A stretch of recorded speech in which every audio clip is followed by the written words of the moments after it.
Hello and welcome to the Wisden Cricket Weekly podcast. Liam Livingstone is in the England Test squad. We'll be talking about the 15-man group England have selected for the tour of Pakistan later this winter.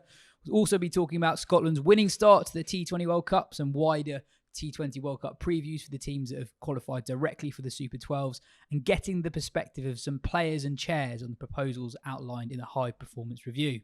I'm Yas Rana, and with me today is the magazine editor of Wisden Cricket Monthly, Joe Harman, the managing editor at Wisden.com, Ben Gardner, and our newest recruit at Wisden, Katya Witney. Katya, great to have you with us. A couple of quick fire questions for the listeners to get to know you a bit better. Number one, who's your first favourite cricketer? My first favourite cricketer is Jonathan Trott. Interesting. One of my early cricketing memories was the 2009 Ashes. And I remember being allowed to watch it at the neighbour's house, which is a big treat. And it was his debut. And it was a very, very good day. Memorable debut. What about your favourite ever batter? A.B. de Villiers. Yeah, good. Absolutely. And favourite ever bowler? A massive Catherine Brunt fan girl. Lovely. Excellent. A bit of pod admin before we properly get underway. We are going daily for the Super 12s and the T20 World Cup. We'll be looking to get those pods live within an hour or so of the last game of the day finishing. We've got a stellar cast as well as the usual suspects. We've got Matt Roller from ESPN, Cricinfo, Cam Ponsonby, and then Abhishek Mukherjee, Adya Sharma and Sarah Waris from the Wisden India team. So lots to get excited about there. We've got loads of questions in about Scotland's win over the West Indies. Theo asks, how long into this week's pod does Mark Watt get his first mention from you? Well, here, 2 minutes in. And Alfie says, looking forward to a Scotland appreciation pod this week. We will be talking about that, don't you worry. But let's start with the England squad. They've picked 15 for the tour of Pakistan. Just 4 frontline quicks: Mark Wood, James Anderson, Jamie Overton and Ollie Robinson. There is no Matt Potts.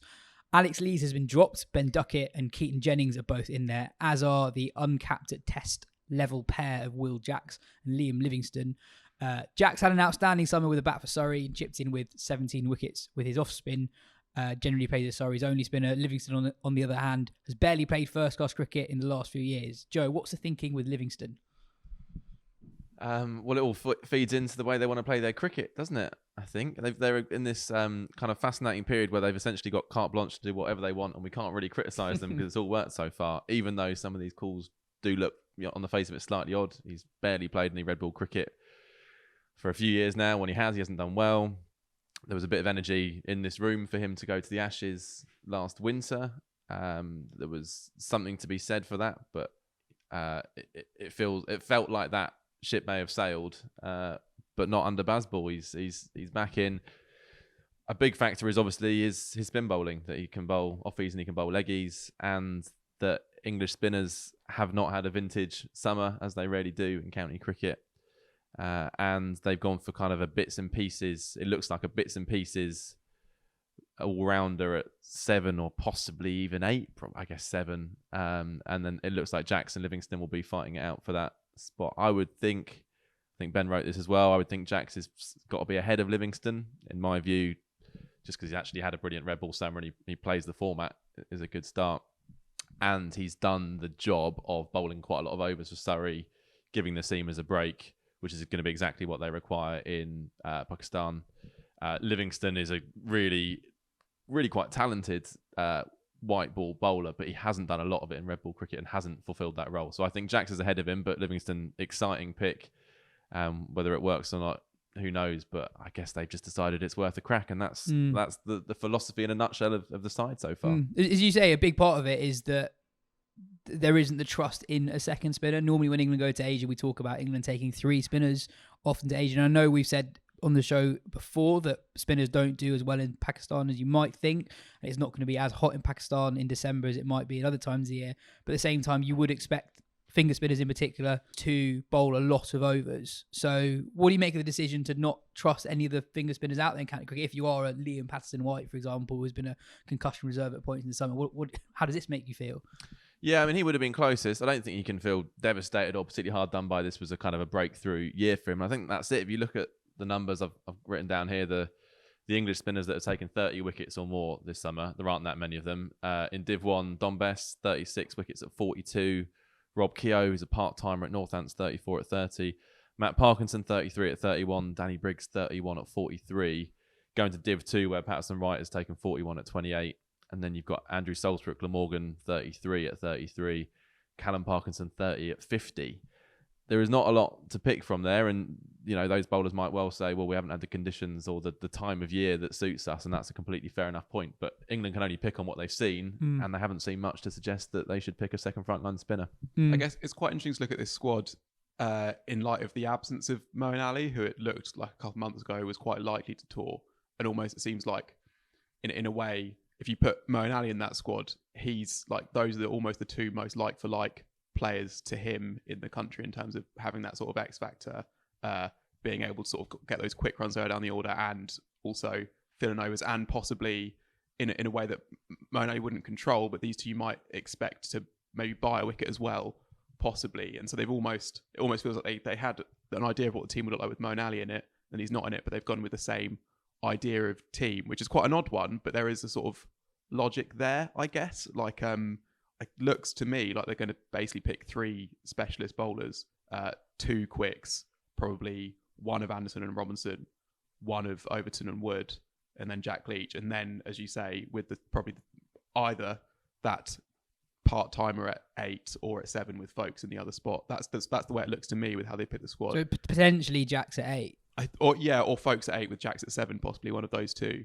That's where Jack's batted in that Lions game as well earlier in the. He batted as low as 8 for Surrey this year as well, which showed their depth of their batting as well. Yeah, I agree with when you look at the balance of the squad. I think that is the way they're going to go, but I just don't know if it works. I think that's asking a huge amount of Ben Stokes in terms of his bowling, and England just can't afford for him to break down. It's also, if you think of the role that they want Mark Wood to play out there, he needs to be an impact bowler. He can't be bowling that many overs per day, and I don't know. It doesn't. If that is the way they're going to go, I think the balance doesn't quite work. Yeah, I guess. They didn't do a press conference when this squad was announced, which is an odd one, especially because this is kind of should be the first squad with the McCullum stamp on it, really, considering he was still even reasonably fresh in the job when they were selecting that South Africa series, wouldn't have nailed too much counter cricket and that sort of thing. Whereas this, he should have an idea now of who are the players he likes and that sort of thing, but we haven't heard from them, so we are having to infer quite a lot. I guess one thing with cricket in Pakistan is kind of unique, at least has been since Test cricket resumed there, in that spinners don't do well. Like, I think it is worth reiterating that it's had the highest average for spinners in the world in that type. It's not just that they're not great; it's that they're actively like not penetrative, but also, this is limited because of how flat the wickets are. You do just need someone who's going to bowl a lot of overs. So it might be they've looked at it and thought, actually, whoever that second spinner isn't going to take a lot of wickets. There's not going to be much assistance there for them, but we are going to need someone to bowl loads of overs. So let's just pick someone who we know can bowl to a level where we're hoping they're not going to get smashed, put the game on pause, and then when the ball starts to go, which is what happened in that Australia series, you got sort of a lot of time when basically nothing happened, and then you got a 45-minute spell and the ball would start reversing, and that was when you needed your quicks to be really fresh. And I guess that's why they feel like we need to go with 2 spinners, but actually who the second spinner is almost doesn't matter too much, because they're not going to take weeks anyway. I mean, Australia had Mitch Swepson in that series. He should be, he's got a brilliant Sheffield Shield record. He's a leg spinner, so you'd think he'd be the guy who could break through on flat wickets, and he barely had an impact in terms of wicket taking. So they might have looked at that and think, actually, we could go with Matt Parkinson, and maybe he would be slightly more penetrative, but actually that extra runs we're going to get is the thing that is going to allow us to make 550, 600 regularly on those flat wickets, and that's really key. And there's also Joe Root, who's worth remembering. I mean, you could even say he's a second spinner above Will Jacks, or I think he would be a second spinner above Livingstone if they're in those sides. I think he might have quite a heavy workload out there. On Jacks, in terms of how they might use him, his economy rate for Surrey is actually really good for someone who's not a frontline spinner necessarily. It was pretty much exactly 3 this summer, which is slightly lower than I expected. When I look at that squad, I'm like, who are the most likely bowlers to take wickets in Pakistan? And I think they're Wood, Anderson and Robinson. They're actually quicks, and with the balance of the side that you were talking about there, they might not play all 3. Katya, one of the more notable absentees from the squad was Matt Potts, who had a really good summer. What do you think of his exclusion after a decent summer? I think it's a bit mad, really. I think he's a bowler that could really take wickets in Pakistan, and I don't understand including Jamie Overton over Matt Potts. I think that's quite odd. And if you look at what Matt Potts did in the county championship up at Durham this year, It was obviously really good.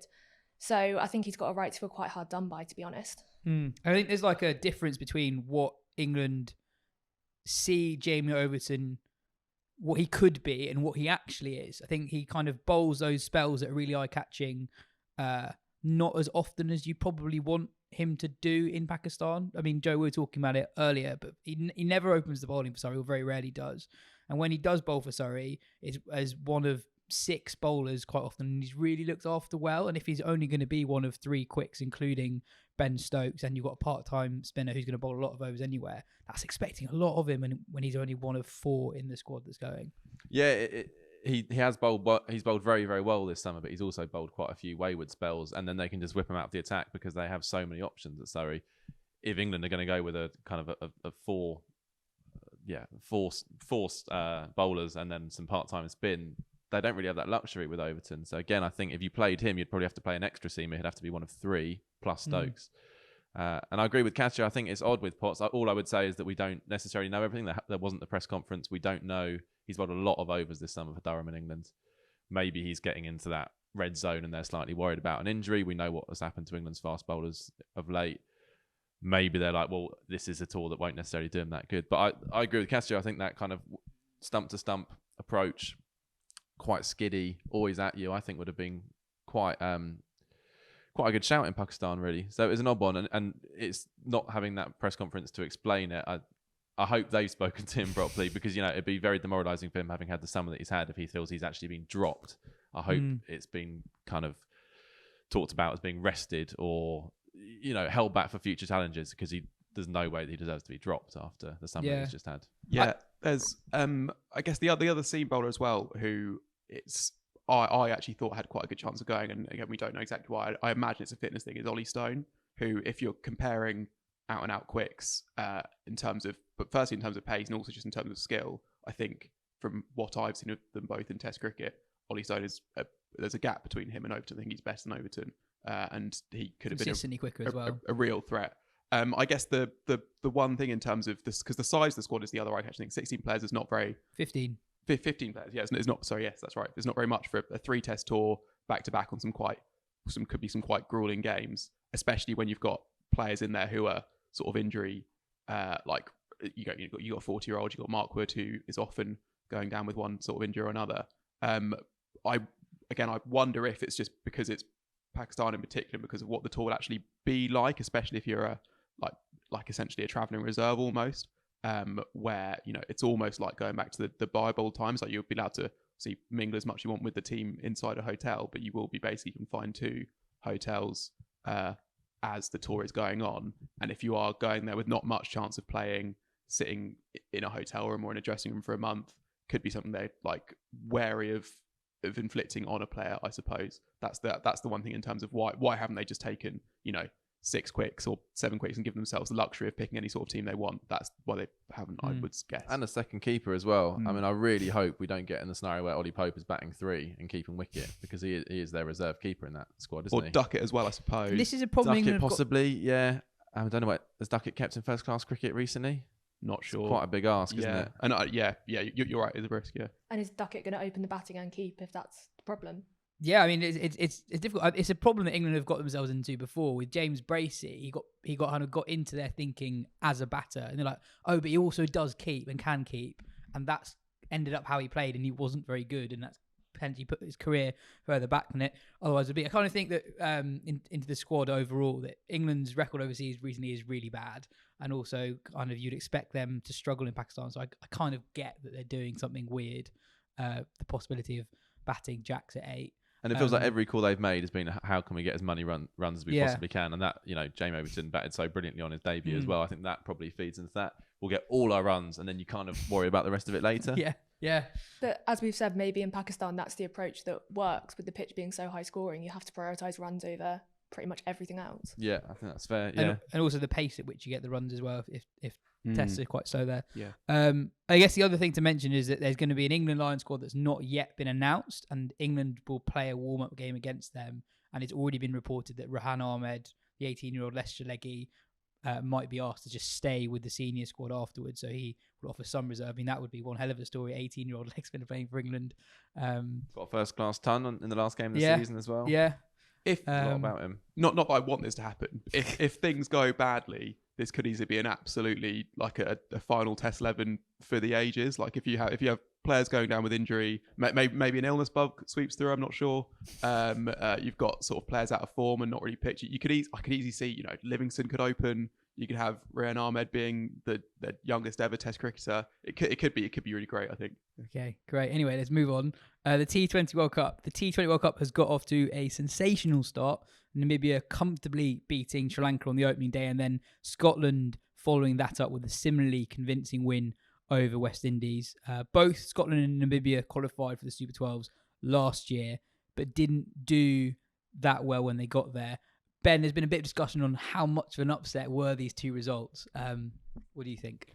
I think the Namibia-Sri Lanka result is significantly more of an upset than the Scotland-West Indies result, in that Sri Lanka came into it as actually you'd expect them to coast through the Super 12s and maybe even have a push for the semis, given how good they looked in that Asia Cup, how much they've improved since the tournament last year, and they were still pretty, like, they had a decent time of it in certain games.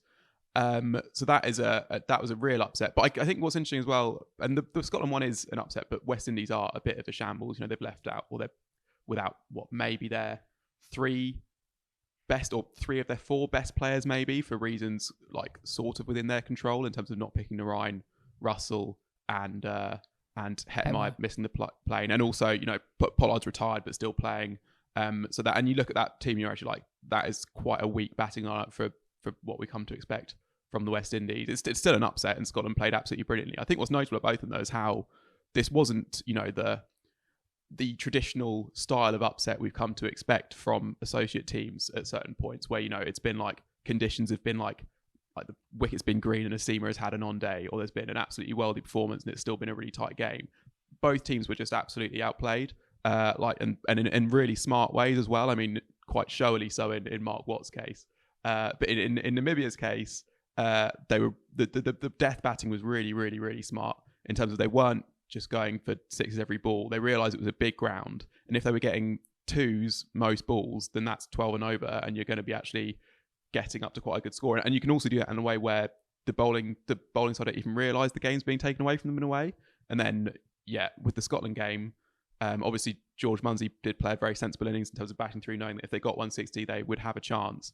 And then Mark Watt was just brilliant. I mean, and it's just a very, very enjoyable cricketer to watch in terms of about his tweets. Yeah, well, in terms of how much he loves the limelight. Like, I presume you saw this, Joe, him getting out a piece of paper mid-spell to sort of like do his revision on the pitch, which must be entirely for show, almost entirely. Like, he might have had a little bit down on there, but like he knows what he's doing. And then afterwards tweets that what all the piece of paper said was don't bowl slot, which was quite funny. He didn't bowl slot, and he did his 24 yarders, and he utterly outfoxed West Indies, who were also completely outplayed. I wondered, Yas, when you were his football manager briefly, did you send him onto the field with written instructions for when he was playing target man? Yeah, I think for new listeners, I should probably explain that. There's one game of football about 3.5 years ago where Watt was up front for a team that I coached. He's a hard-working, deep-line forward, good touch for a big man.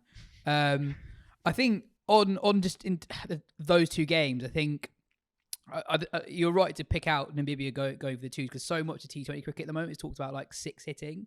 And whoever hits the most sixes wins, and you can get a bit too preoccupied by that. I think one of the Netherlands players said that after their first game that they actually got a lower total than they should have, because they were just going for too many boundaries. But actually on pitches that haven't been great, particularly with Scotland, I think they just back themselves to win a lot of games if they score around about 160, because that is actually a very good attack. And Watt's World Cup record is obviously exceptional, but Brad Wheel and Josh Davey, who don't play that much for them normally because they're playing in county cricket, and Sharif are really, really good, and Lee's had an excellent day as well. So they're a bit like Pakistan, actually, that if they get 160, they'll back themselves to win a lot of games. George Munsey's the Scottish Babar Azam. Exactly. Yeah. You took the words out of my mouth. On Namibia, I thought it was what their captain Gerhard Erasmus said after their win was really interesting, comparing how they feel this year compared to last year. He said there was more hype and childish belief last year. This year was more something of knowing that we can relate to that level. Mentally, we can relate to that level. We know physically and skillfully we can get there. As soon as we knew that, it gave us that underdog feeling again, having that with a bit of real belief, not the childish behind the scenes relief that you've played at that level. That's what happened today. We went on the field on an equal footing to Sri Lanka. The experiences we had from that last World Cup really gave us a good idea of what type of skill we need to have to be able to compete at this high level. The speed of the ball is more, the quality of the skills and the percentage of execution that guys are playing at is higher. So that's quite interesting. I mean, we always talk about these teams getting more and more games, and they got more games last year, and they're better teams. And their coach, Pierre de Bruyne, was quite punchy afterwards as well, said it was a wake-up call to the ICC, and that the associates, I think, said what it feels like they're sometimes under a carpet. And this is what, even the stage of this tournament doesn't get the profile that it should, as Katya wrote a really good piece on this for the website. They're kind of forcing their way into the headlines by making these shock results and playing some really good cricket. But then if you contrast Scotland's year in T20 cricket to Namibia, so Namibia haven't played that much T20 cricket recently. I think last month they were playing ODIs versus the USA, and New Zealand did tour Scotland, I think, this summer, but Namibia haven't played a full member side outside of a T20 tournament that wasn't Zimbabwe. So if you contrast the different build-ups to the tournament, it just makes Namibia's result even bigger because they haven't had that preparation. And I think, yeah, definitely, as you said, it's just such a wake-up call that they do deserve more cricket. And this kind of group stage tournament, it's being played so far out of the way of the real, not real, that's a bad way of putting it, but of where you would expect cricket to be played there, that it's just a bit of an insult, really, to be honest. We had a question on this. So Rory asked, with supposedly associate nations doing so well against bigger sides, is there any reason to continue with a two-stage T20 World Cup format? More games between associates and full members give more chances for upsets, combined with a slightly more random nature of T20 cricket. I mean, Katya, would you change the format if you were in charge of the ICC? Would you change how the T20 World Cups look? I can see why the format is the way it is, because you don't want so many walkovers in such a big tournament. But with T20 being like the lottery of all the formats, it would be the format that would work best to actually have associate nations playing more cricket. I'm not sure what the format would be, but I would definitely check. I just think that associate member nations have to jump through so many hoops to actually get to the Super 12 stage of the tournament that it's just too much at the minute. And yeah, definitely it's just not good enough at the minute, I don't think. Yeah, I think there's definitely an argument for restructuring. I wouldn't want to extend the length of the tournament. I think one of the good things about the T20 World Cup is it is quite short and sharp, at least from the Super 12 phase onwards. But I think you could just have more teams and more groups, so you don't have many more games, but you just get through it quicker. So yeah, and I think there's a walkover in 50 over cricket is a dismal thing to watch, because even if it is a complete walkover, it takes a long time to get to that point. Even a one-sided T20 is done in 3 hours. It's not the same. It's not the same thing. And actually, there's less and less evidence that you are going to get these complete walkovers anyway. I think it's long enough past it that I can actually say it now. There's England played Sri Lanka in ODI last season where I actually fell asleep watching it. Like, it was so bad. I actually kind of caught myself dozing off. Yeah, I guess it's worth, so because you asked if there are reasons, and I think there are. They're just not necessarily good reasons. 2007 World Cup. Yeah, yes, exactly. So what one is that actually it's not about the threat of India thrashing the UAE. It's the threat of UAE turning over India basically and leading to an early exit if you went to 4 groups of 4 or whatever. And then there's also the chance that and the thing is these warm-up games, I mean, yes, so they did overshadow the main games to an extent. And they had to really, it was only because the main games were good they got they got the oxygen. But if you looked at the ICC's channels, the Australia-India game was getting, as the warm-up game was getting as much, if not more, coverage than the actual games in the tournament. And that game wasn't even a T20I, or was no, it wasn't official T20I. No, and they didn't allow spectators in, but they did broadcast it and pump out lots and lots of clips of Kohli doing run-outs and Kohli doing catches, chasing the hits. Yeah, it's just chasing the hits. There's no other reason for it. Yeah, essentially, yeah, and the worry of an early exit if you do go to a more sort of equitable format, I guess. But speaking of those warm-up games again, the Pakistan-England one, it looked like both sides just really could not be bothered with that match either. So you could even look at the group stage and say that the quality of cricket is somewhat higher in the group stages than a warm-up game that's not given full T20I status. Well, definitely in terms of how watchable it is. I mean, I think the one thing we can all say about England and Pakistan at the moment, they don't need to play each other again after the last month. Ben, do you agree with that? You'd like a longer series? Would you like a few more T20Is? Yeah, well, David Willey said that they would rather not be playing this game, and this is one of his best chances to get a game, I think. He said that. Yeah, I missed that. Wow. Yeah. If anyone would like to play that game, you'd think it'd be him. But no, he was he would rather have sacked it off. Joe, what's your moment of the week? My moment of the week was from Zimbabwe's win over Ireland. Fairly comfortable 32-run win in the end. But it was Sikander Raza who I wanted to pick out, who I've really loved as a cricketer for quite a long time. His speech as when he was named player of the tournament at the World Cup qualifier in 2018, in which he talked about the ICC crushing the dreams of millions, while Dave Richardson, the ICC chief exec, was standing next to him, was just an absolute killer speech. Just fantastic. Gave us a brilliant interview a few years ago as well. He's a great character, but he's also just a brilliant cricketer, and his record has been fantastic over the last couple of years. He smashed 82 and 48 yesterday, 5 sixes. Ireland had this ploy of coming at him with the short ball, and he just took it on, kept whacking it. Then he clean bowled George Dockrell when Ireland looked like they might be sort of building a partnership, just player of the match by a distance. But his overall record, so he scored 5 50s in his last 9 T20 innings, 300s in his last 6 ODIs. Like he's a proper player. I was reading a piece by Firdaus Munda on Cricinfo as well, talking about how he's remodelled his bowling. So he had what they thought might be a cancerous tumour on his bone marrow in his shoulder, which turned out not to be cancerous, thankfully, but he did have to have an operation, and he's had to remodel his action as a result. So he's coming much more square on, looking very similar to Sunil Narine, who he apparently has actually moulded his action on from watching him closely at the CPL. And actually he's started to replicate his style of bowling as well. There's a kind of a Karen ball style thing that he's delivering. So even though he's 36, he's still evolving as a cricketer all the time. And does slip under the radar just because he plays for Zimbabwe. Zimbabwe cricket has been a bit of a mess, although showing some promise now. Beat Bangladesh recently in an ODI series. Beat Australia in an ODI in Australia. And did make you think, whereas he's played CPL, he's played BPL, I think he's played PSL as well briefly. But he's never played in England. I don't know if there are visa complications, but if I was a county, I would be getting him for all formats, all season. I don't think it'd cost much in the grand scheme of things. And he'd be a banker in the T20 Blast, and I think he'd probably be a good championship player as well. He's got a good test record when he's had the opportunity. So, yeah, just one of those exciting characters and cricketers who you don't really get to see on the main stage until these tournaments come along, and you know, his tournament might be done in 2 games' time. But it's just another example of the talent that is out there. And I guess Zimbabwe's slightly under the radar, and I think we're probably all guilty of forgetting them because they just weren't there last time, because they were barred from being in the qualifier in 2019 because of the stuff that was going on with government interference to their board and stuff like that. So that's why they weren't at last year's World Cup. So it's actually been quite a long time since we've seen them in a major tournament. I mean, it would have been the 2016 World T20 would have been the last time they were in one. Moving on to the previewing the teams that are automatically qualifying for the Super 12s.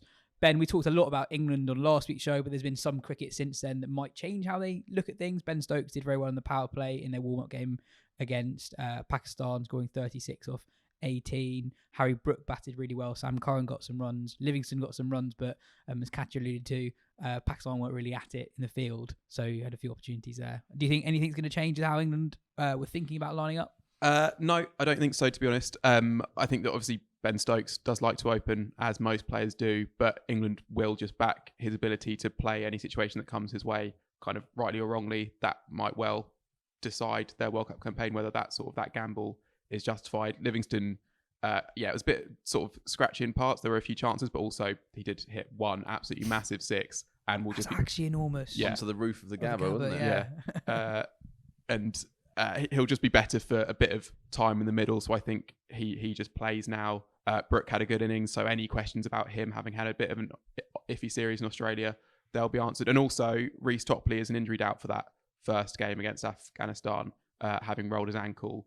And if you're looking for a left armour, and actually he might just be in England's best 3 bowlers, that is Curran now. So I think Curran just comes in at 8, and then you probably have, I guess, Wokes and Jordan fighting for one spot alongside Mark Wood, and I think that's how they'll line up, I think. And if anything, they'll be more sure of that now than they were before. Do you think as well the fact they're playing Afghanistan, who are so clearly a stronger bowling side than batting side, it just makes sense to pack your batting for this game, and then you might potentially readjust that if you're playing a side who's got a stronger batting lineup and you feel like you need more bowling options. But it feels like a good opening game for them to play the way they want to play with that lineup packed full of batters. Yeah, definitely. And it will be really interesting to see what England do when they come up against a really strong batting side, because of Butler having preferred that heavy balance, that bowling heavy balance, because like more bowlers doesn't necessarily mean you're better at bowling. Like you still have to have it's not like you can have two bowlers bowl the same over or whatever,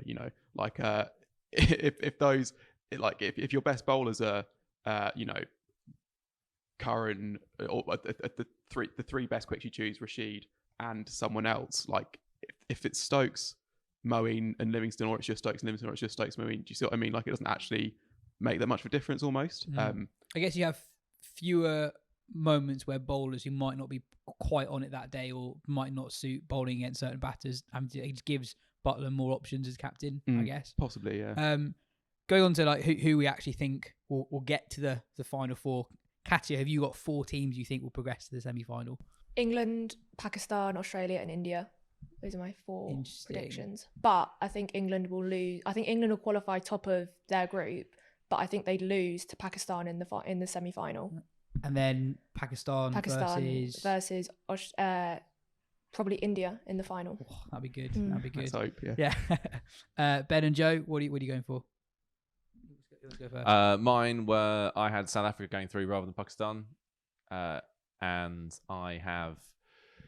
Well, I had in the magazine predictions, I put Australia to win it, which I feel like I've already slightly gone back on that. But I'm going to stick with it because the warm-ups mean nothing, basically. I need to remember that.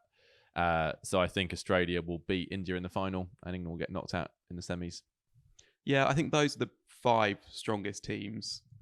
I wouldn't be, it'll be, I'd 4 from those 5 and the others are just a little step down, I guess, in terms of...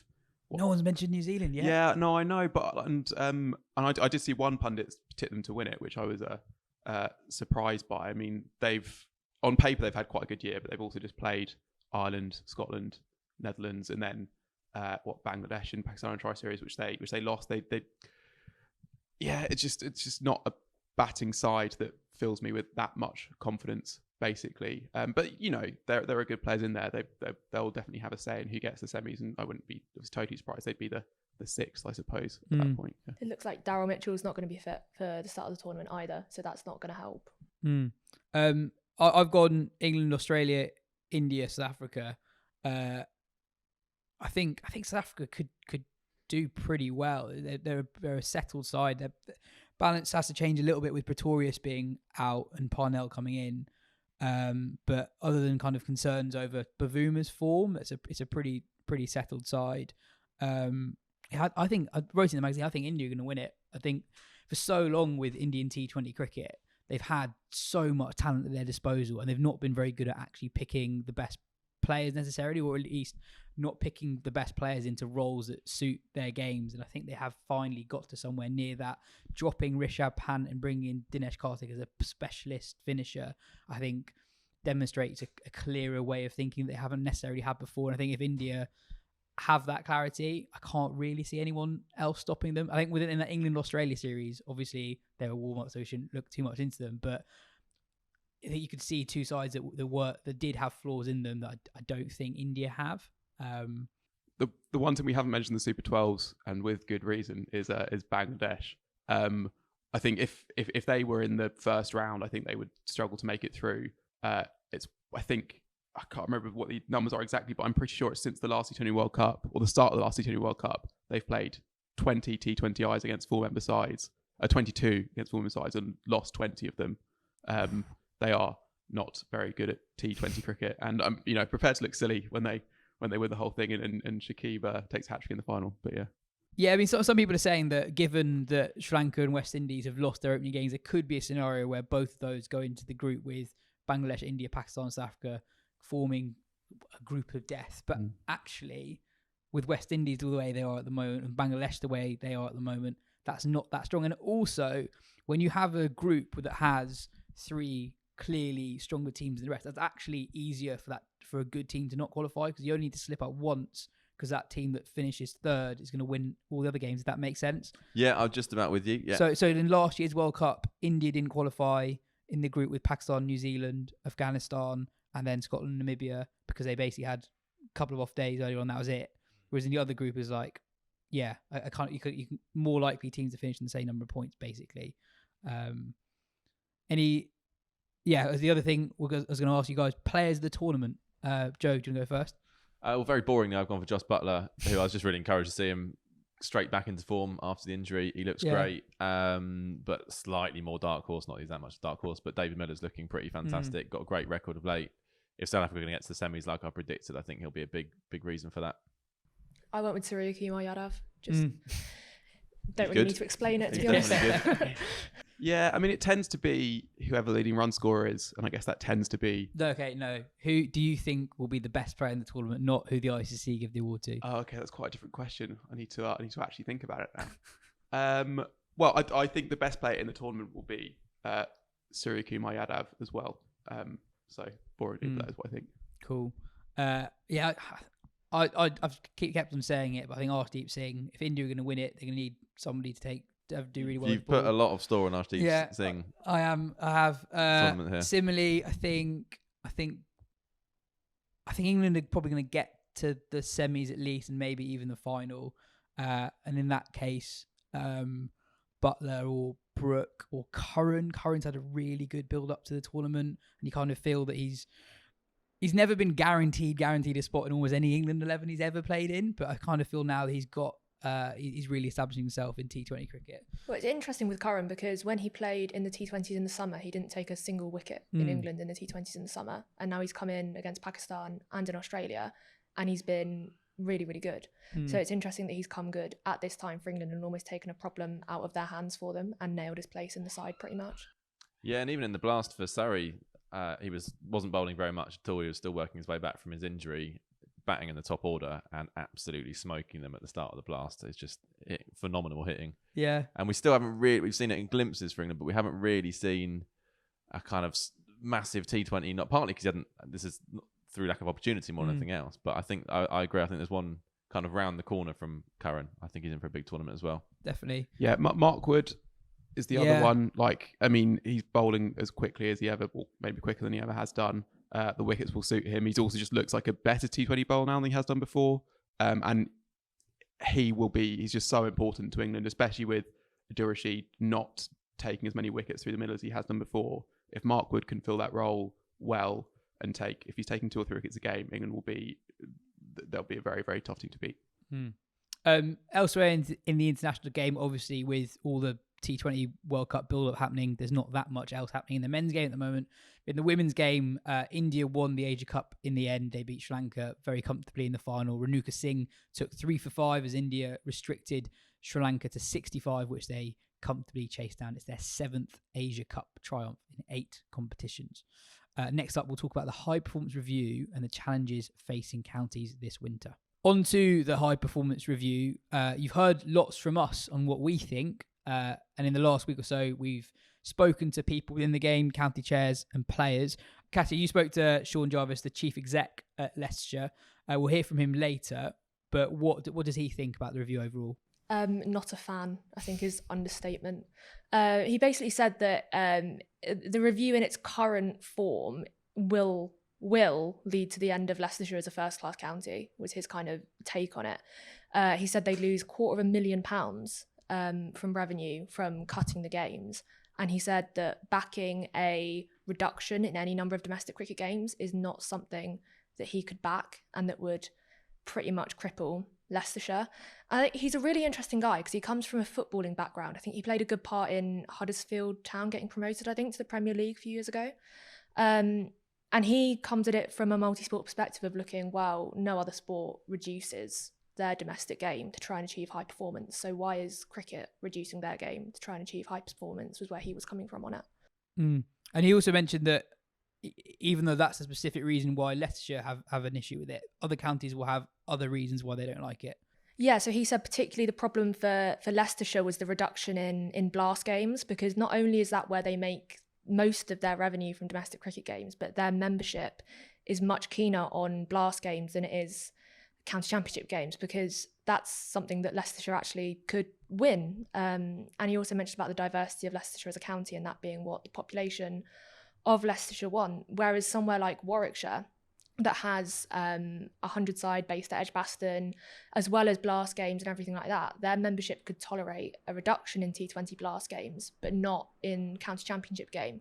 So it could develop into this split between counties that have 100 sides and counties that don't have 100 sides into what they want or what they will tolerate from the high performance review. And you also got onto something that is really interesting and concerning for counties for their immediate future this winter, which is the cost of living crisis that obviously everyone's aware of. But I guess when you told me the numbers, I was kind of shocked to hear just quite how extreme the threat is. Yeah, he said Leicestershire's energy bills have gone up by 850%, which is terrifying. And with like recent events as well, energy bills are only going to keep rising into next year as well.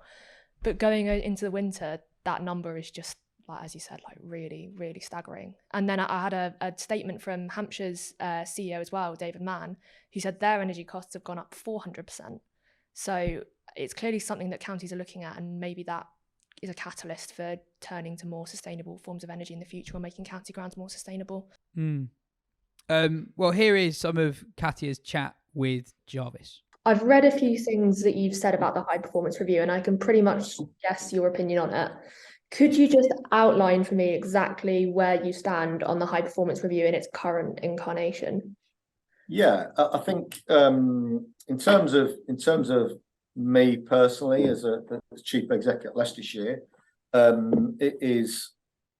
I think there are elements of the high performance review that are very good, and there's even an argument to sort of say that those should have been implemented years gone past.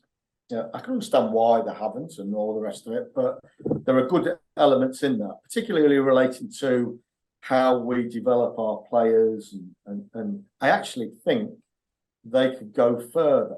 Having worked in football, you can see how that is a bit more advanced in terms of its elite development. So you've only got to look at places like St George's Park. So I think cricket has got a journey to go through, and I think this high performance review is excellent. I think when it comes to the domestic schedule, once you begin to analyse the actual impact of that, for us here at Leicestershire as chief executive, then that's going to wipe off a big part of my bottom line. Well, that then makes it unsustainable. So there's no way that I could endorse that or actually vote for that if a vote was required. So that's my personal perspective. But we then, obviously, we're a member-run business. So then we need to have that dialogue with our members, our stakeholders, as to what their thoughts are. Because at the end of the day, we as chief exec and the board represent our members and our members' views.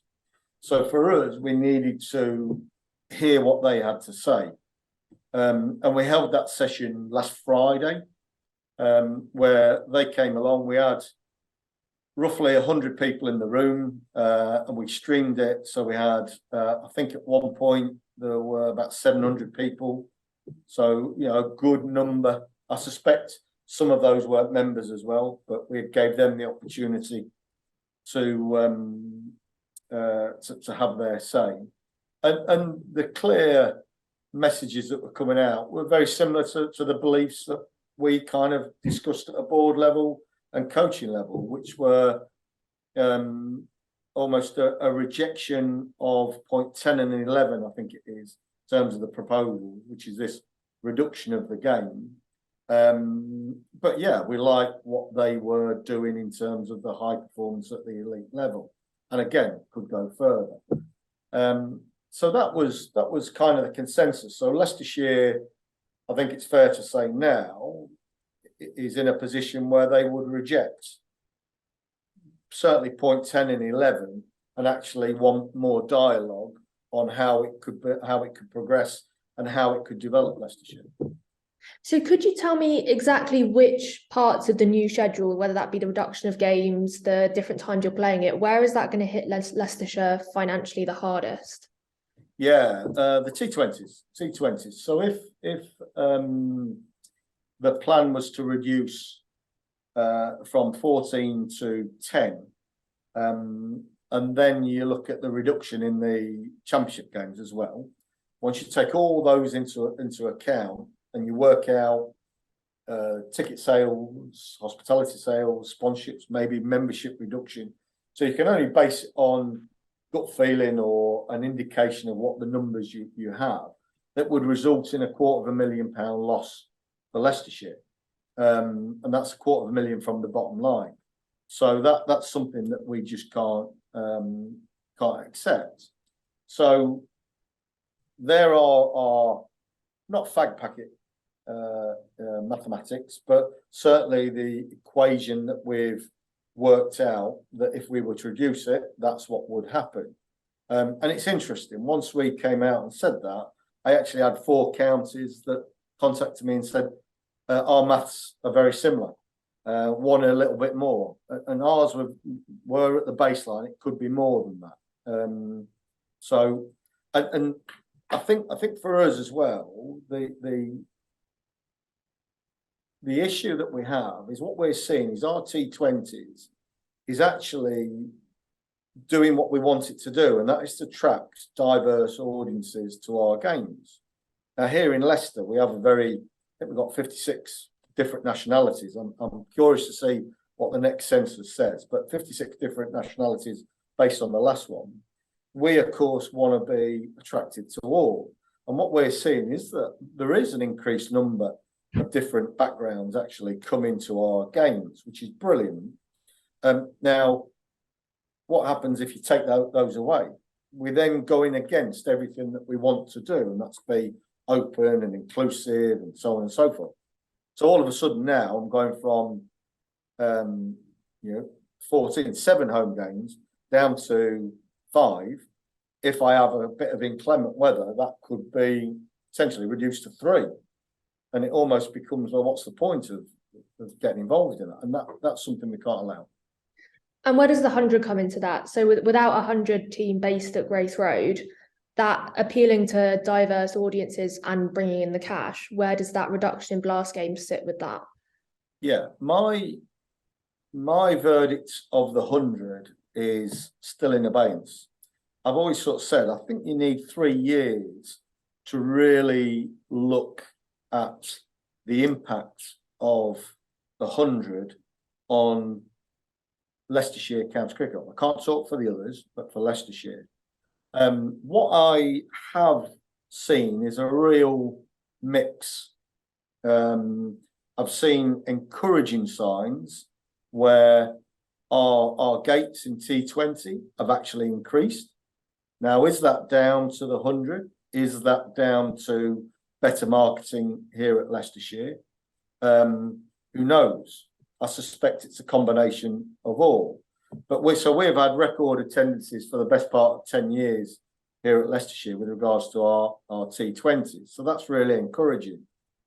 I'm seeing the women and girls game mushroom here in Leicestershire. I suspect that is down to the higher profile of the 100, which is great. Now, what I'm hearing or what I'm seeing is that, not necessarily here in Leicestershire, but across the board, then numbers in T20 have dropped by about 750,000, I think it is, was the latest figure, whereas the 100 has increased this year by 540. Well, that's great. That's encouraging. And maybe we're beginning to see a little bit of that impact positively on Leicestershire. But I'd be curious to know more, sort of deep dive a little bit on what's happening to the test grounds. Are there T20s being cannibalised because of the 100? So I think there's a lot of unanswered questions around the 100 that probably needs another year or 2 before you can actually really analyse it and actually say this is the positive impact. in terms of clubs like us, or negative impact. Now, I mustn't forget that we got 1.3 million as a consequence of the 100, which is, again, great for Leicestershire, but at what cost? Has there been any cannibalisation in that? Who knows? Do I see Leicestershire people backing Trent Rockets? I see a small minority. I don't see a groundswell of people actually backing them. And I think that's something that needs to be looked into as well, because, you know, and I dare say this is across other franchises as well, that Leicestershire and Nottinghamshire, because of the very nature of being neighbours like Yorkshire and Lancashire, just don't get on. So actually putting them together, it's very difficult for Leicestershire people, and I dare say Derbyshire people, to really buy into the Trent Rockets when it's a Nottinghamshire club. Or based at Nottinghamshire, I should say. So I think things like that needs to be really deep dive in terms of the impact. If you look at the sides that do have 100 sides based at their grounds, do you see, so how do you see this high performance review, if it would be passed, which probably won't, but if it was passed in this initial incarnation, how does that differently hit counties like Surrey and Lancashire, and counties like Lancashire and Derbyshire and Sussex? Yeah, it's a difficult one to answer. I can only kind of predict how, assuming it got through, I think you would have a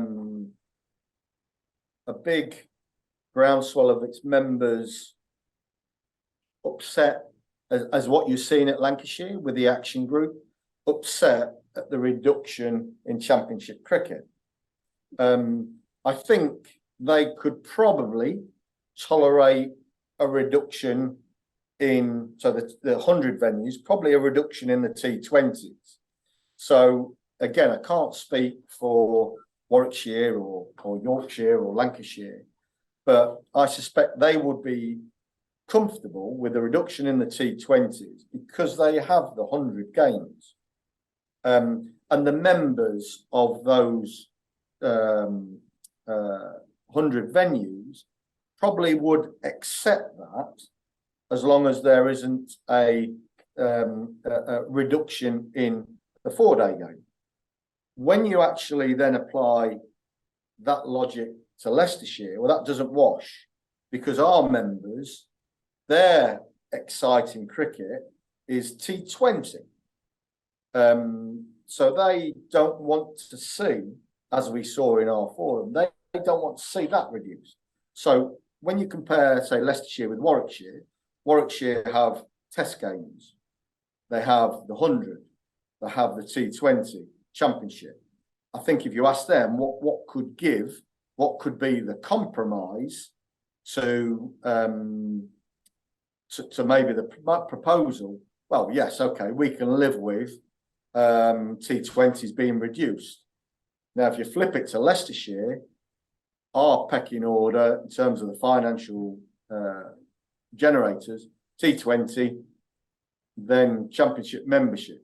What you're doing is taking a big chunk out of our major generators, and our members are just not going to accept that. So there's a danger of an us and them being created in this process, and that's where cricket has got to come out for the good, and that's going to be tough. That compromise is going to be hard to find. So if it was to go through, I think you would see, and I've said this, the nail in the coffin for counties like ourselves. How real is that possibility for you, like for Leicestershire? Like, if this was to go through, how certain is it that Leicestershire would have to cease to exist as a first-class county? Yeah, it's very, very real. I think if you look at the numbers that it would have on us, it's very real. And for a cricket club that's been here since 1879, that's really quite scary. Naturally, worst came to worst, it did come through, it did go through. Then we'd have to fight and battle to survive. It'd be even harder. and that's just something that we just can't accept. We just can't accept. What it doesn't make, and this is the other thing to me, it doesn't make sense when we have the ECB saying to us, reduce your dependency on us, inspire generations, and attract those different audiences to Leicestershire. Well, great. Okay. So the way we do that is really market our jewel in the crown that does all those things. And that, of course, is T20s. But now you're kind of going, right, we're going to take two games out of the 7, gone. Well, that just doesn't make sense. Joe, what do the players think?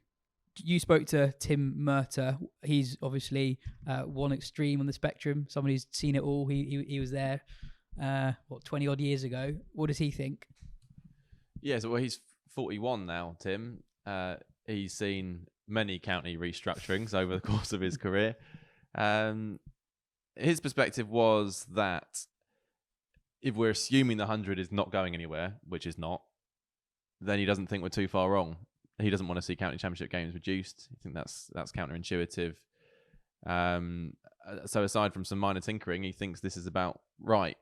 It's interesting the PCA have backed Strauss's proposals because actually it's a small sample, but all the players I've spoken to don't seem to support them. That they don't want to see county championship games reduced. So yeah, I just think this. I've been trying to work out where Strauss is coming from because I don't see how this can possibly pass, and I don't see how he thought it ever would. So is this a first effort, knowing that you won't get this? Is this the start of some bargaining that you'll get something close to what you want? But if you go with the extreme version of what you want, then the counties will take some of it, if not all of it. Because I don't see, 2/3 of the counties have to vote for these proposals in order for them to be passed. And that's just not going to happen. But Lawrence Booth's written a column for Wisden Cricket Monthly on this. He's spoken to a lot of chief execs and chairmen and people at counties, and a lot of whom didn't want to be named, but there wasn't much support. There was some mild support, but they also didn't want to be named, which is quite telling in itself.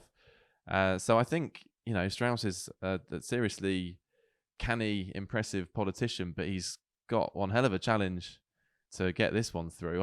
I don't see how it's going to happen. So maybe he'll get some stuff and he won't get other stuff, but at the moment it looks like he's kind of running into a brick wall. No, his main worry was, one of his main worries was that he thinks his quote to the Telegraph was, the players will vote for their feet and start playing cricket elsewhere if we don't do something because they're playing too much cricket.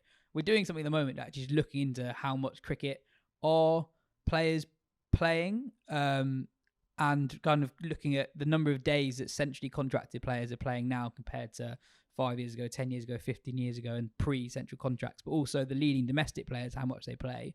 I think the main two takeaways from me are that there's a serious problem at the moment of big name white ball players. You just don't see them for much of the summer. If they get a minor injury at the wrong period of time, they're just not around that much. So Butler played 18 days of cricket in England this summer, which is less than your average recreational cricketer.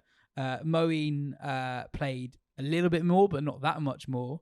So I think that is a kind of a big problem, I think, in the schedule. And then the other thing was that a player like James Vince, who pretty much played every game that he could have done this summer, he played 80 days. He's playing a lot less than somebody of an equivalent standing 15, 20 years ago. So Jonathan Trott in 2005, for example, 4 years before he played for England, he played 94 games. There is less cricket already, quite a lot less cricket already. And I spoke to Sam Hain last week, who, had it not been for the Scotland win, that would have been my moment of the week, that conversation. He was lovely. He didn't have strong opinions on it. This guy who Sam Hain played pretty much as James Vince played this summer. He doesn't have a strong opinion that there's too much cricket. He understood that he's a batter, so there's not the demands on his body in the same way that other bowlers would have, fast bowlers would have. But he didn't have a strong opinion on there being too much cricket. So going back to what Strauss said, I'm kind of like, well, how many players are actually going to vote for their feet if already you're not seeing that much of Moeen Ali and Josh Buttler in the English summer? Who are these people who are playing too much cricket and are going to go away. Was it? I spoke to Ali or Sussex recently, and he was like, "I just want to play as much as I can. I'm a batter. I want to score runs. Yeah, you got more chances to score runs." And he also qualified that with, "I probably would feel very differently if I was a fast bowler." But I think Mark Ramprakash raised an interesting point in his column for us, the issue before last, in which he said he felt that the proposals before the recommendations came through gave quite a strong indication of what they wanted to happen. So they basically went in with this idea that everyone plays too much cricket and we're going to find the data that shows that is true. And he raises the point that the data they use, which says that English cricketers play more cricket than anyone else in the world, doesn't take into account the 100. So now if you do play in the 100, you play a maximum of 10 games in the heart of summer across 4.5 weeks, 3 hours each. That is not a lot of cricket. So they've kind of conveniently forgotten that when they're using their data here. Even though they are the best white ball cricketers in the country, they are the ones that we should really be analysing more than anything else. And yeah, Ramp's thoughts that they were preparing the ground to reduce the amount of cricket, that's exactly what has been proven in the recommendations that have come out. Yeah, I guess one thing that it's hard to see in that data that we've put together is kind of how those days are structured in a way. And I think sometimes, like, if you're feeling something, you'll be able to say kind of what you're feeling, but you won't quite be able to nail down the exact causes. Like, it might not be that it's actually too much cricket, as in bowling and facing too many balls. It could be that it's kind of like players have talked about how T20 Blast campaigns have sometimes felt just really draining in terms of that play, travel, train, play, travel, train. And it's kind of, and so you might get sort of periods of break, or it might be that just how that's all sort of fitting together means that it is less actual cricket overall, but it might be that it's also something in terms of the structure. I'm not saying I have a solution to that. I'm just saying that like if it's not as simple as just if players are saying something that, and the PCA, that is one of the things they said, is that players feel they're playing too much cricket, and that's something that comes that they found from talking to, from doing surveys of all the players. It's worth listening to, even if the solution isn't just to say, right, then we just cut down all competitions by this much. The one thing, just to come back to something Joe said earlier about whether this gets through, I think you're absolutely right that this must just be a first offer, basically, especially considering what we'd heard discussed during the summer. Like, it seemed that a lot of the noises were maybe moving to 12 championship games and maybe moving to 12 blast games. Moving to 10 and 10 is just, it's extreme, basically. And why not just offer 12 and 12 in the first place if you know it's going to get rejected? Well, that's the thing, and I guess they maybe they feel that it's more like to, if counties can feel they've won sort of a compromise getting to 12 and 12, but this does also pit the ECB against the counties in a way that does have a cost, basically, if they are two sides on a negotiating table rather than a group working together to come to the best solution. That has a cost, I think. Also, the landscape is moving fast, clearly, but is it moving so fast that this wasn't foreseen when the ECB came up with the 100? Because there's a constant thing with the 100 is that often the discussion around it is though this was forced on the counties. The counties did vote through the 100, so you can't kind of have it both ways. What they didn't vote for was the 100, and then 2 years later to reduce the county championship and to reduce the blast. This is a significant add-on that was not on the table at the time. And I'm just not sure that the landscape has changed quite as much in that period as Strauss is implying, that this is a completely unforeseen circumstance. It feels more like the slow trickle of reducing the county game, which a lot of county fans felt was right at the heart of what the 100 was about from its conception. I think you've also got to remember that the counties get, I think, 1.3 million, is it, for the first 5 years of the 100? And we're now, what, two years in? So when the county game's reduced, it's going to coincide pretty much with that 1.3 million no longer being guaranteed. So I can understand why they're not happy about it. Yeah, definitely. We got a really interesting question, actually, from one of those Twitter accounts where you can't work out what the person's name is. He says, "Hello, long-time listener, first-time commenter. I thought I'd pick up on something that might be ignored, the one-day cup being further marginalised than it is already. If it is an FA Cup style tournament, then some teams may only play a couple of 50-over games per season if they beat a minor county, which isn't a given in April. Surely the April format lends itself well to an 8-match group stage. In an 8-match group stage, 50-over cricket has an identity crisis. It represents great value for money on a weekend with low prices and a result guaranteed all in a day. I put my girlfriend, who's 25, through a lot of cricket and took her to the Hampshire-Lancashire game at the Ageas this summer. It was 180 versus 180, and even though there was minimal boundary action, she said that she was completely enthralled by the action and would vastly prefer a return to that than going to the Oval for a beer-fueled Thursday night. 50 over cricket is much more crowd-friendly, arguably a better atmosphere for kids and parents. It is representing good value for money, and we're still world champions. Ben, what do you make of that? People have kind of just the popular answer to the FA Cup style tournament has been that's a great idea, but actually, again, you could end up in a situation where there's not that much cricket played in April. Yeah, I guess there is a solution to it. The thing is that the cricket would end up not meaning very much, but you could sort of do what they do in the Under-19 World Cup, where they go to just go to playoffs, basically, like everyone who gets knocked out in the first round goes into a plate That's sort true, of thing.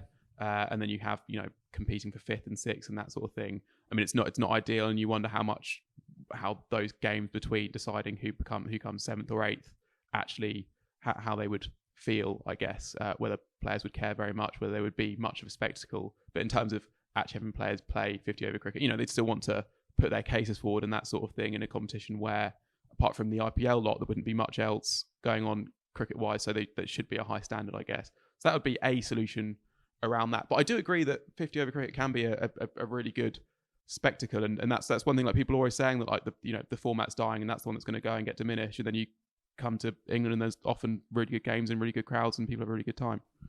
Yeah, I mean, I think there's an argument to reduce it to 40 over, definitely, and makes it even more kind of fan accessible for a day out. I'm not sure about this. I can see in lots of ways it's convenient to shove it to the front of the calendar in April, but I think you're going to get a lot of county fans unhappy that they won't be able to watch that whilst the 100 is going on if they've got no interest in the 100. And I think, I'm just not sure. This idea that you're going to have the best v the best, but then you're going to have some first-class cricket in August, which means nothing. They're just going to be made-up teams or North v South. I've spoken to quite a few people about this. I haven't met anyone who thinks it's a good idea. I think it's going to be some kind of low-intensity, sort of quite pointless cricket that is just to tick a box, really. And that's not going to be fun to play, and it's not going to be fun to watch. It just allows them to kind of maneuver their way out of a tricky situation by saying, "Oh, look, we've got this red ball cricket in August." I don't think it's going to be worth playing, to be honest. In which case, keep the One Day Cup there. Yeah. Not quite finally, but Joe, last week the new magazine came out. We talked about the list of the best T20 players in the world. But other than that, what is in it? We've got a really nice interview by Jim Wallace with Mark Taylor, the ex-Aussie captain, about his career, about being part of that wonderful Australian side, sort of setting up that way of Australian playing, kind of aggressive cricket, lots of wins under Taylor. He talks about opening the batting. He talks about declaring on, is it 3-3-4? Ben, help me out. Same score as Bradman. Yeah, I think it's 3-3-4. Didn't want to go past Bradman, so declared as captain overnight. Which he was kind of heralded for, and what else have we got in there? Quite a long time ago now, this magazine came out. Mark Ramkash's column is brilliant. So I spoke to him about fast bowling, about what it's like to actually face it, whether he was ever properly scared, the fastest spells he ever faced, the trickiest fast bowlers he ever faced, and then we kind of threw it forward, looking at South Africa's quicks that we witnessed this summer and their place in the modern game and how they're more valuable quite literally than they ever have been before because of the sums they attract in T20, but also the flip side of that, how many young fast bowlers are going to want to play Test cricket when the riches are so significant in T20.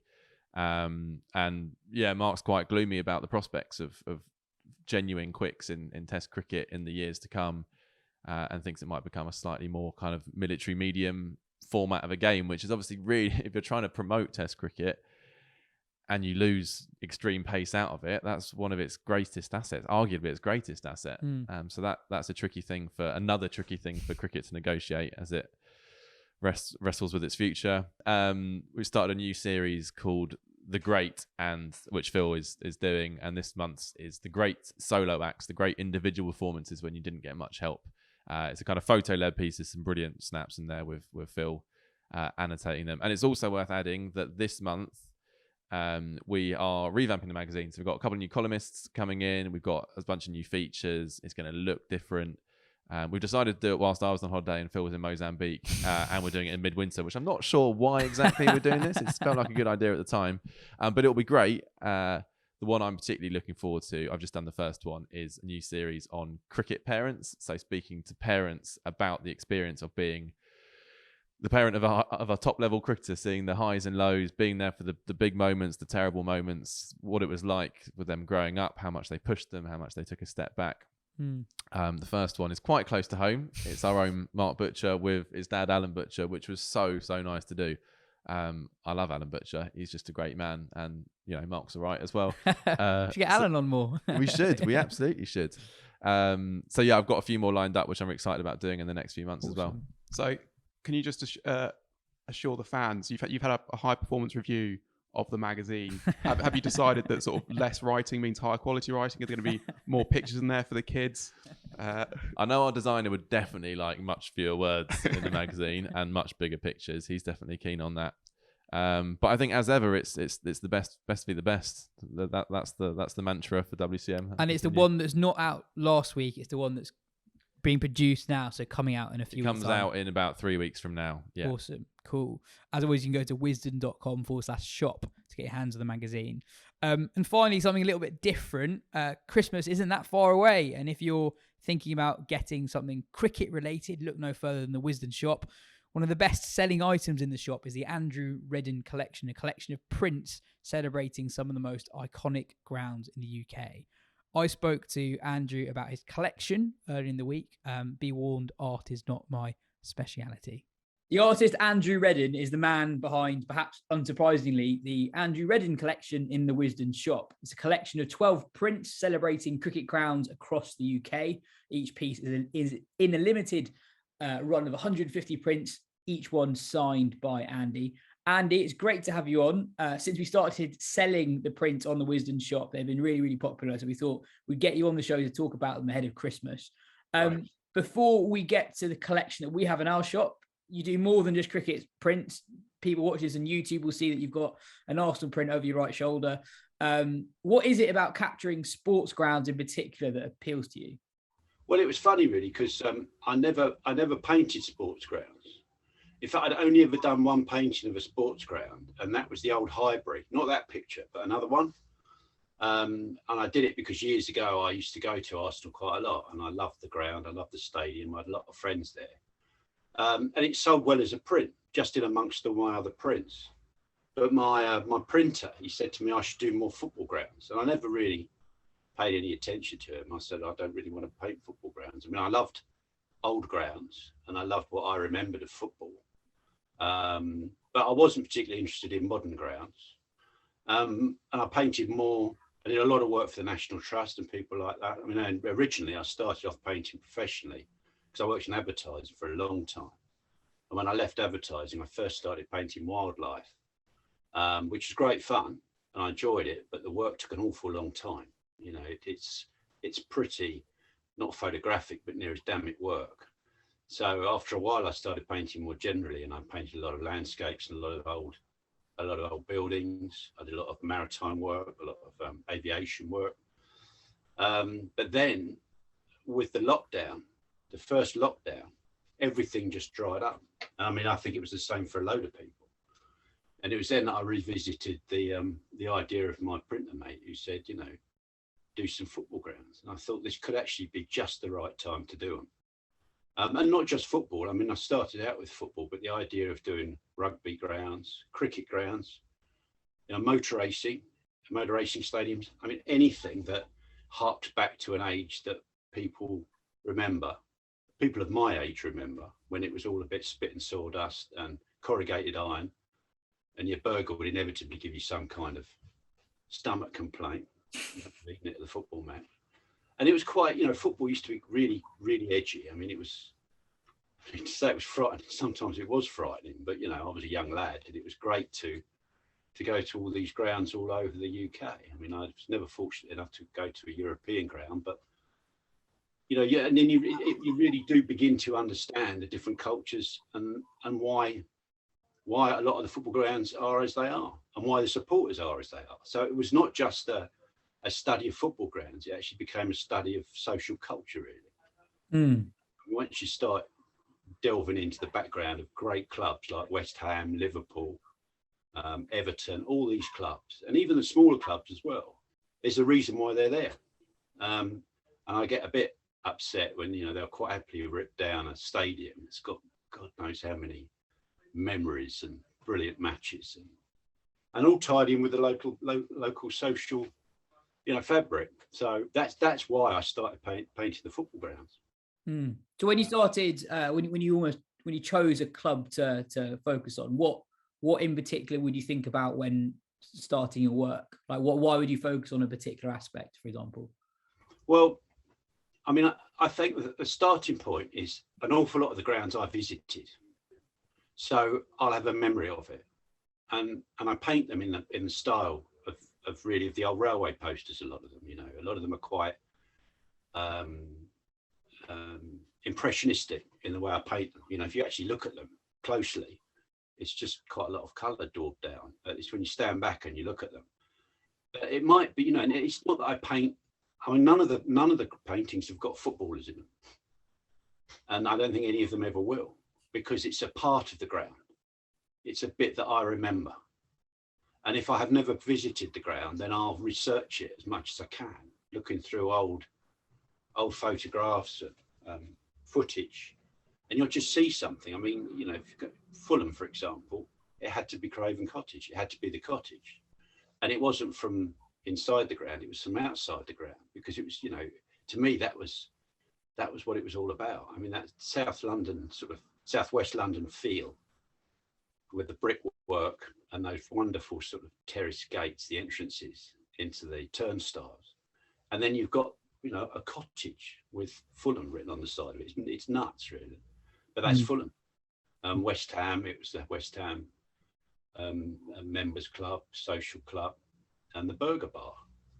You know, I remember a burger bar being there, and also I'll pick things out of my past that I particularly remember, or that, you know, had an effect on me. It's like the old man in a Mark 1 Ford Cortina.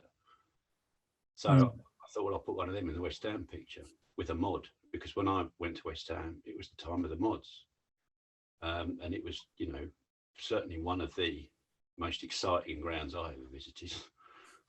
And you've done 12 prints of cricket grounds. I think my two favourites are two grounds that I've been to a lot. So one, the Oval, and then two, the Grange up in Scotland. For the Oval, you capture so much of what people associate with the ground in one quite small image. So what was your process in creating the one of the Oval, for instance? Well, I mean, that because when Wisden commissioned me to paint the cricket grounds, it was a real bonus. It was great, and it was something that I really wanted to do. But the Oval, it's just brilliant. I remember going there as a kid, and it was the first test ground I ever went to, and it was the gas holders that I remembered. I remember walking along the road, and there's these enormous, great structures, and of course they were still being used then, and the tenement buildings, and it was just a fantastic ground. So I had to put the gas holders in it. It was simple as that. And the other thing was pigeons. There's always hundreds of pigeons, thousands of pigeons at the Oval. So they had to go in. And then I didn't want it as a date, you know, in the middle of the day, because I wanted that slight edge to it again. So early in the morning, big match day, but then knock that right back with a bloke just with a light roller and a fag on. And that's the private part of the ground. That's the, you know, to be able to get into any sports ground, I think, when there's no one else there and it's being prepared, or you really see the soul of the place. So that was the background of the Oval. You know, it was just, it had to be like that, really. But things I could probably do 10 paintings of the Oval, but they'd all have the gas holders in. There'd be pigeons everywhere. And it wouldn't be during a bright, because you always see test match grounds and cricket grounds traditionally, it's either really sunny, it's in the middle of the day, or we're watching the covers as the rain comes down. But it's those sort of secret times, those quiet times, where everything's being gotten ready. So that was certainly the thinking behind the Oval. I mean, the Grange, I've never been to the Grange. So my idea there was to just research it as much as I could. But what a pavilion. Fantastic pavilion. So that was easy. Yeah. I guess that's one of the cool things about the collection is that you don't just have the big test match grounds. You have some of the smaller, almost the most beloved grounds actually in the country. Like Grange up in Scotland, Taunton, Worcester, the Parks, Arundel. That was great because we kind of came to an agreement that there were certain grounds that had to be done. But then I was given free range with the other ones. So that was great. And I mean, I remember going up onto the North York Moors and staying there for four weeks painting. And it was the middle of winter, but I'd never been to Scarborough, the Scarborough ground. I'd heard so much about the Scarborough cricket ground. So I thought, I'll visit in the middle of winter. And that was great because there was no one there. It was bleak. But what I always remember was those great lines of wooden benches. And then the cafe, the tea shop, and then the tenements again behind with the washing. Those are lines of washing going down to the back of the ground. I thought it was brilliant. Yeah, the social fabric of the club. Yeah, there's a great photo of David Gower batting in a game at Swansea in the 80s, which is really similar. Actually, like you really feel this game's happening right in the heart of a town, which you don't really get very much. And the Scarborough print definitely shows that. It was great to paint that. A lot of ruling pen work, obviously, to get all those benches done. And again, only a tiny bit of the cricket, the actual playing surface is visible. You know, it's all about what's going on around it, really. Well, thanks so much for your time, Andy. Anyone who's interested, head to wisden.com/shop to see the entire collection. And if you're interested, to go and purchase it as well. Cheers for your time, Andy. Thanks very much. Cheers, Jess. Thanks. Head to wisden.com/shop to get your hands on any of Redden's prints. Anyway, that's all we have time for on today's show. Cheers, Ben. Cheers, Katya. Cheers, Joe. This has been the Wisden Cricket Weekly podcast. We'll be back for our first daily show on the first day of the Super 12s.